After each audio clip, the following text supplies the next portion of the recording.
A paz e alegria, queridos irmãos, estamos chegando aqui até vocês com mais um tema do YouCat. Ontem nós fizemos uma introdução sobre o segundo capítulo, como celebramos os mistérios cristãos. E agora vamos dar continuidade. Nós estamos no ponto 166 do YouCat, na primeira sessão que coloca Deus age em nós através de sinais sagrados. E a primeira pergunta que nos é colocada pelo YouCat é a seguinte: por que celebra a igreja a liturgia frequentemente? O YouCat vai responder assim: já o povo de Israel interrompia o trabalho para louvar a Deus 7 vezes ao dia.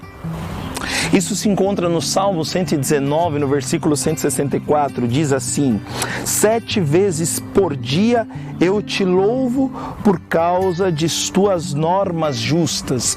Ou seja, é uma prática parar, fazer atos litúrgicos. Assim como nós fazemos com a liturgia das horas, é dar esse tom ao nosso dia a dia, santificar o nosso dia com orações, com petições, rezando salmos, também fazendo louvor, ação de graças ao nosso Senhor. E é por isso que é necessário celebrar a liturgia constantemente e frequentemente. E como eu disse ontem, a liturgia por excelência é a Santa Eucaristia, é a Santa Missa, ela dá o tom.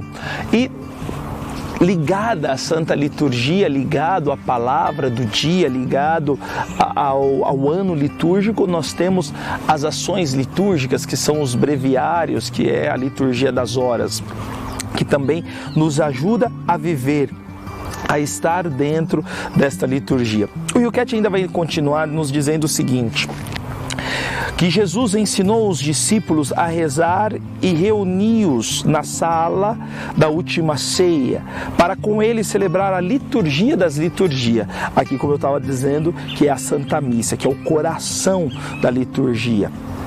A entrega de si mesmo na refeição, ou seja, ele que se faz corpo e sangue na espécie do pão e do vinho, que se entrega por nós. Ou seja, a Santa Eucaristia, a Santa Missa é um ato de oblação, é uma oferta. É Jesus que se imola, que se dá, se faz alimento, se deixa devorar, se faz alimento para nos santificar, para nos salvar.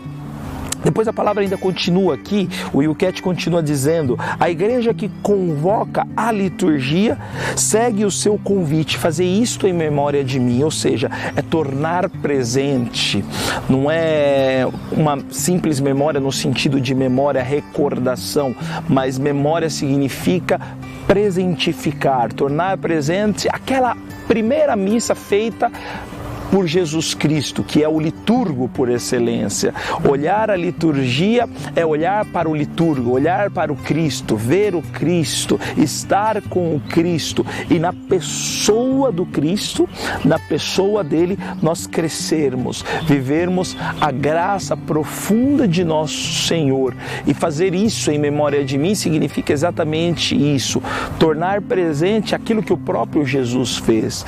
E na liturgia é Cristo que celebra. Os sacerdotes, eu como sacerdote, os bispos, são instrumentos da graça de Deus. Ou seja, o Cristo passa por nós e age em nós. Até mesmo quando o sacerdote ele consagra o corpo de Cristo, ele vai pegar o pão e ele diz: isto é o meu corpo, mas não o corpo do Padre Paulinho, mas o corpo de Cristo, porque é Cristo que age nele e é Cristo que fala por ele. Vou dar continuidade aqui no que está escrito no YouCat. Tal como uma pessoa precisa respirar para viver, também a igreja respira e vive quando celebra a liturgia. Ou seja, a liturgia, a Eucaristia faz a igreja. faz a igreja faz a liturgia. É esse movimento que dá sentido à fé cristã.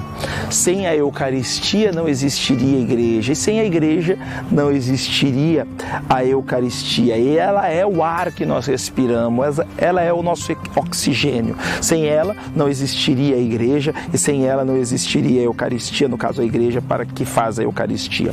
Depois o Wilkett vai dizer assim: é o próprio Deus que dia após dia lhe insufla vida nova e a presenteia com a sua palavra e os seus sacramentos.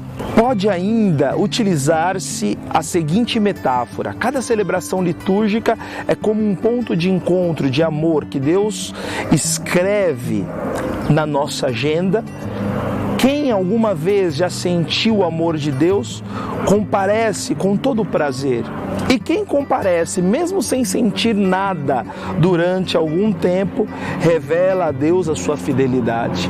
É um prazer participar da Eucaristia, óbvio.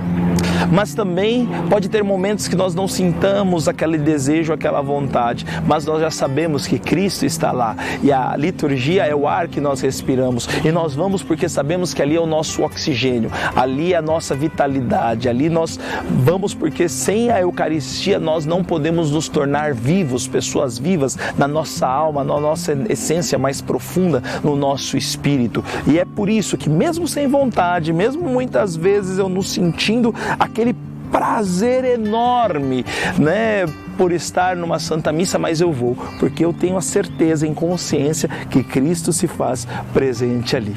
E para concluir, gostaria de ler aqui um trecho do Papa Bento XVI em Deus e o Mundo, que ele diz assim: a liturgia nunca é um mero encontro de um grupo que cria para si mesmo a sua celebração. Estamos também a participar da apresentação de Jesus ao Pai na comunhão dos santos. Sim, é, em certa medida, a liturgia do céu. Ou seja, a liturgia não é nossa, a liturgia é de Cristo, a liturgia é da igreja. E por isso que nós devemos respeitar a liturgia, viver ela tal como ela é. E ela nos transmite o céu, ela nos faz viver o céu já aqui na terra. E uma coisa bonita que eu gostaria de falar: quantas pessoas que depois de tempos que não caminhavam com Deus e depois de um encontro pessoal com Deus, começam a sentir gosto pela liturgia, começam a entender a liturgia e a viver com imenso prazer e a viver com imensa satisfação. Como tudo isso é maravilhoso. Amém, queridos irmãos? Eu espero que tenha ficado claro. Se ainda tiverem alguma dúvida, estamos aqui à disposição para vos responder.